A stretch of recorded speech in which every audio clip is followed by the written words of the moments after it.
You are going to listen to an interview about social networking. Listen and answer the questions. And that's the latest news today. Next, we're going to be speaking to our technology editor, Simon Smith. He'll be telling us all about the latest report in social networking that has been collated from over 1 million participants around the world.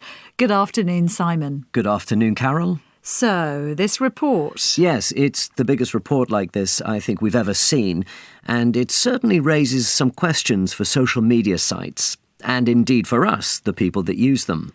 I hear that it's tapped into the motivations we have for using social media.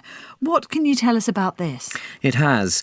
There were over 50 different groups surveyed, and there were some interesting discoveries. For example, senior citizens, who you would think use social networks like Facebook to make friends and avoid being lonely, actually use them to do things like look at articles and watch videos. This group of people actually spends the most time on the internet too, which is in stark contrast to the situation 10 years ago, when a lot of older people weren't even online. The research also found that young people tend to use social networks for reasons relating to social acceptance. Simply, they want to stay in with their friends.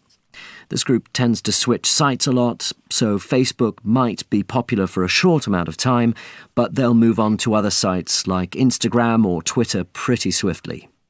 Loyalty isn't a big feature of this group. If we look at mothers, however, we can see a completely different story. Their loyalty is actually pretty high, and they tend to form close bonds with people in their online community. People that they haven't actually met.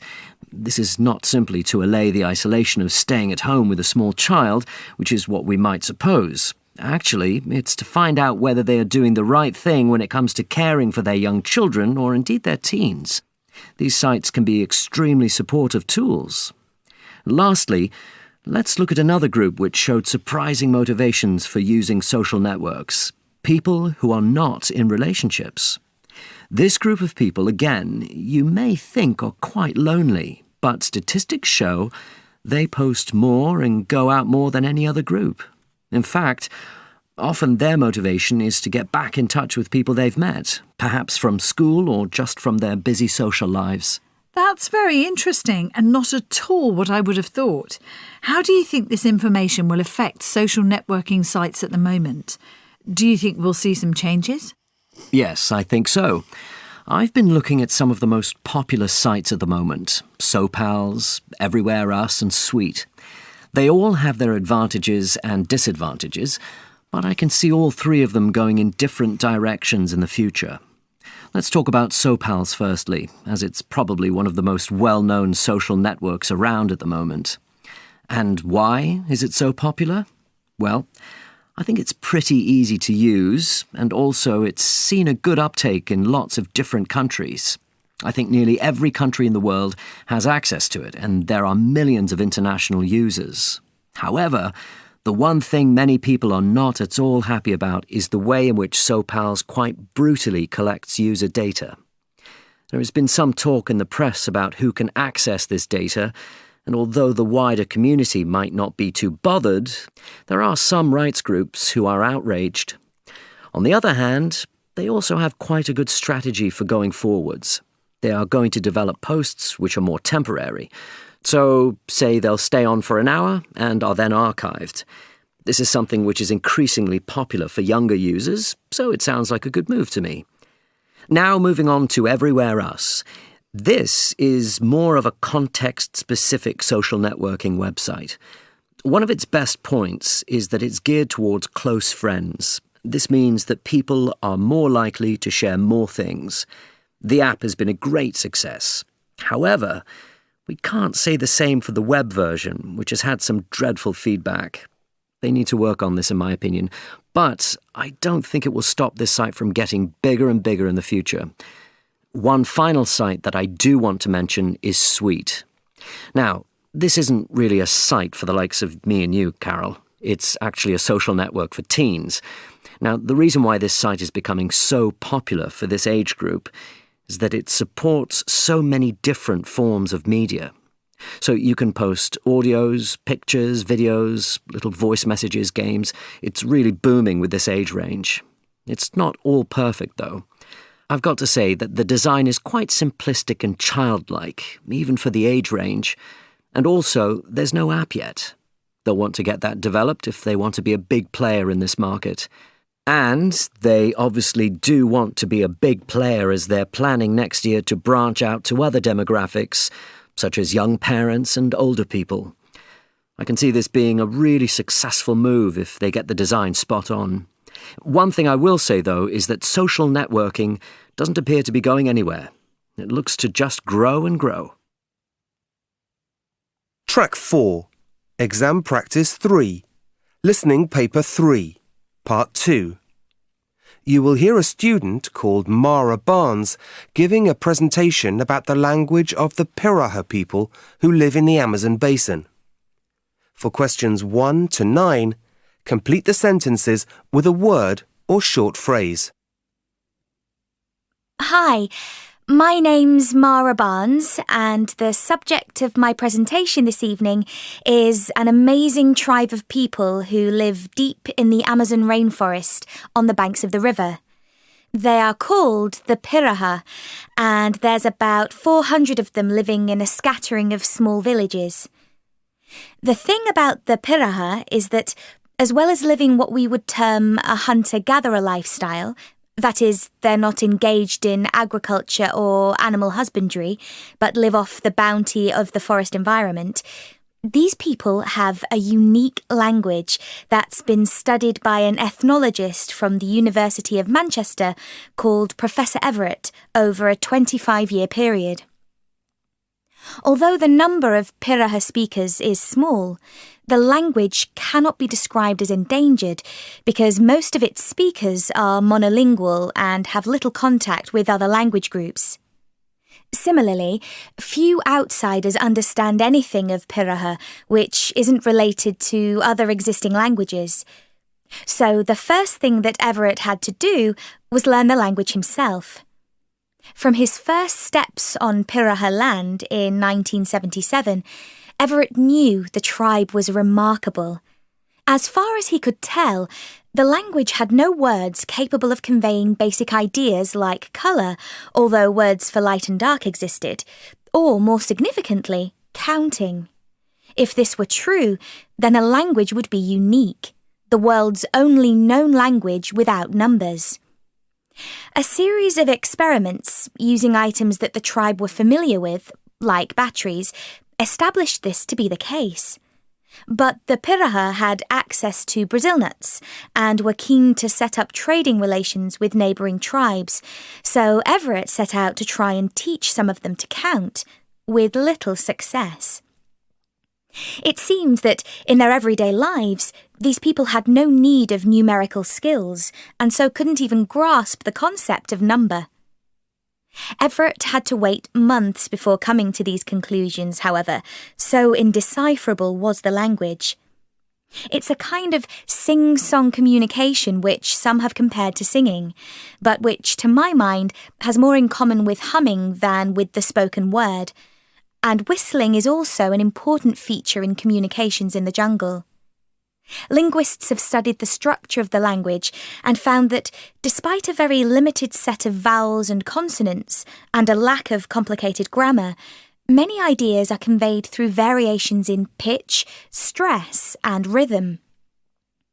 Although Pirahã does have a set of personal pronouns, these seem to have been imported from a neighbouring language rather than being an original feature. And the language has no perfect tense or way of reporting ideas such as, Mary said that John thought that Henry was happy, what are known as recursive sentences by linguists.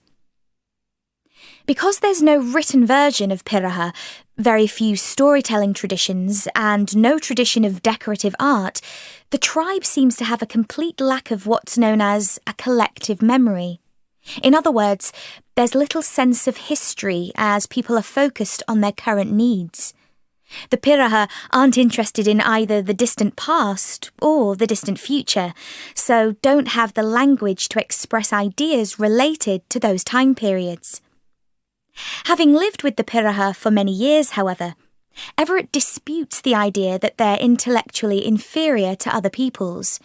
He points to their remarkable sense of direction as a skill that he himself has been unable to learn from them, and says that their knowledge of local plants and animals and their behaviour patterns is encyclopedic. Everett's study of the Pirahã is important for a number of reasons. Clearly, they're a fascinating people, but most significantly, they call into question some of the most important 20th century theories regarding the link between language and thought, not least Professor Chomsky's ideas about a universal grammar that we all share. The evidence of the Pirahã would seem to suggest that this is not the case. Everett believes that it is the Pirahã's culture that determines their language structure, rather than an innate system of grammar. As they have no need to express certain ideas, then their language hasn't developed them. It's a compelling argument, but like most people, I'm keeping an open mind. Pirahã is such a difficult language to learn that few people have been able either to corroborate or refute Professor Everett's ideas. For the moment, at least, the secrets of the Pirahã remain safely hidden in the depths of the jungle. Now, before I go on to further... Tell me, Mr. Griffin, are diversity risks really still an issue? Aren't companies these days dealing with diversity? Oh, yes, they are very much an issue. We have come a long way since those days when employers were allowed to discriminate against job candidates just because of their race or their sex. The trouble is, the boundaries of diversity and discrimination are widening. Companies have a lot more to consider than a person's skin colour or a person's gender. So, can you give listeners an example of what kind of things you are referring to here? OK, let's see. Well, one growing area of discrimination is ageism. In 1998, companies in the United States had to pay out more than $55 million to employers who had filed age-related discrimination complaints against their companies. That's a lot of money. Phew. So, how should companies protect themselves from this kind of thing? Well, first of all, they should think carefully about their recruitment policies, and then they should take out insurance to cover themselves. Well, isn't that expensive? For the companies, I mean. No, not as expensive as you might think. These days, most small and medium-sized organisations take out EPLI. That's Employment Practices Liability Insurance. The cost of the insurance has fallen over the years, and if a company isn't covered and loses a discrimination case, well, let's just say this is the cheaper option. You've mentioned ageism as a growing concern, but what other kinds of diversity should managers be aware of? Well, you'd probably be surprised to hear about some.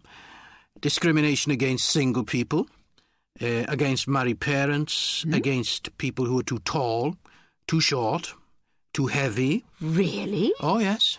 Security firms are a good example here.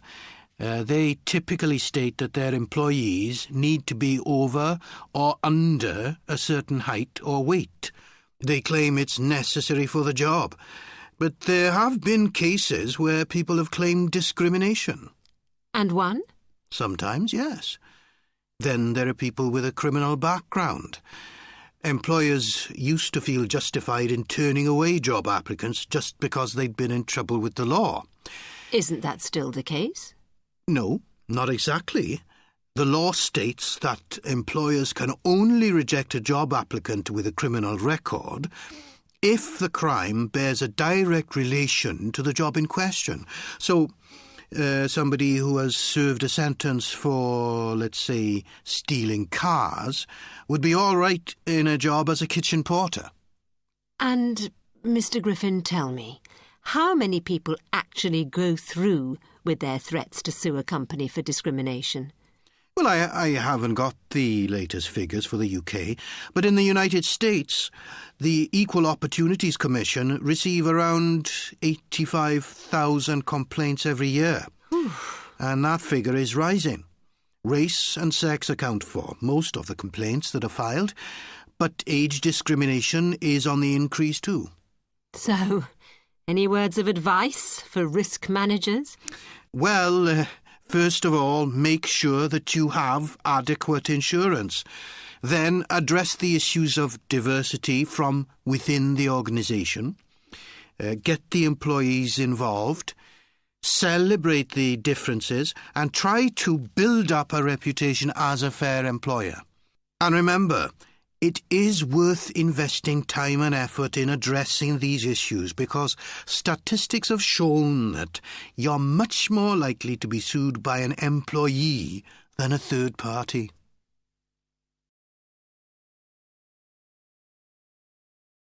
Track 6. Exam Practice 5. Listening Paper 3. Part 3. You will hear two sports commentators called Heidi Stokes and Rob Aslett taking part in a discussion on the subject of gyms. For questions 1 to 5, choose the answer A, B, C or D, which fits best according to what you hear. My guests today, Heidi Stokes and Rob Aslett, are both sports commentators, and I've invited them along to discuss the issue of gyms, why they're so popular, whether they do us any good. Heidi, turning to you first. Hi. According to media reports, the government's thinking about harnessing the popularity of gyms in a campaign to tackle the problem of obesity. What's your take on that? Well, there are, on the face of it, attractive aspects to the proposal. The obesity epidemic is, if we're to believe the figures, a social emergency. And as many people have argued, the government has so far concentrated largely on the eating aspect of prevention. School dinners, junk food ads, food labelling. But exercise must be made part of the solution. Yet there are other significant issues, aren't there, Rob? Let's face it, the kind of collective problems we face with obesity and inactivity require hugely complex solutions, and that means involving a whole host of stakeholders and bodies. It's not that the fitness industry can't play a part, it's just that we have some serious reservations about the government teaming up with the leisure industry, which generally serves those people who are already the least likely to be inactive and obese. The bottom line is that you're looking at a majority of the adult population that's inactive. I have no problem with gyms delivering their health and fitness and leisure products. I'm a consumer of them, but they're ill-equipped to tackle the wider issues. But even for those who can afford to go to gyms regularly, isn't the whole enterprise full of contradictions? Indeed it is. Personal trainers may make you more motivated and fit, but they can't make you too motivated or too fit, or you'd stop needing them. It isn't in a gym's interest to encourage you to build exercise into your daily life, because that would cut into gym hours. It's true that they're often the only option in cities if there are few parks, no bike lanes, bad weather or whatever, but it's also true that gyms have a vested interest in keeping you indoors. And people lose motivation, don't they, Rob? Gyms can be the site of healthy activity. There's no question that good ones provide expertise, motivation, role models, all tremendously beneficial. But if that's the only time there's physical activity in your daily life, chances are that it's the first thing that goes when life gets busy, when your disposable income gets crunched, or when you've got something more fun to do. It's the classic example of someone who takes an elevator up to a club and can't be bothered to climb the stairs. Stairs are cheaper, but they don't come with all the bells and whistles. I understand as much as anybody the appeal of the bells and whistles, but it's an awfully expensive way to not necessarily get healthy. And gyms come in for a lot of criticism for their marketing already, don't they, Heidi? Well, the temptation for the gym is to sign up as many people as possible, then gamble on them not turning up. A kind of fitness pyramid scheme. That's absolutely true of some gyms, but not the majority. A business model that's almost entirely reliant on revenue from membership dues means that it's in their interest to sign up a lot of people. But if everyone who is a member turned up, then they'd be overcrowded and the facilities themselves wouldn't hold up. There's a calculated risk, obviously, but good clubs will take that into account and use reasonably accurate projections. They know that people will go at different times of day in terms of their occupations and their personal lives, etc. And the aim of the game at the end of the day is to hang on to them, so you don't want them turning up and finding all the equipment's occupied. So how can gyms keep people coming? Rob? It's getting them in and exceeding their expectations every time they come in that's important. Exercise has changed more to being a part of my life. It's about wellness, about feeling good spiritually as well as physically, as well as mentally. The same amount of people join a gym for relaxation and to release stress as they do to tone up or lose weight. So, in marketing a club, if your message isn't one that gives this whole picture of mind, body and spirit, you're appealing to just a percentage of the potential market. It's why the growth of the mind-body idea, like yoga and Pilates, has been so important to the industry. It's pulling in groups of people who'd probably never have joined a gym if those options weren't there. Rob, Heidi, there we must leave it. Thanks.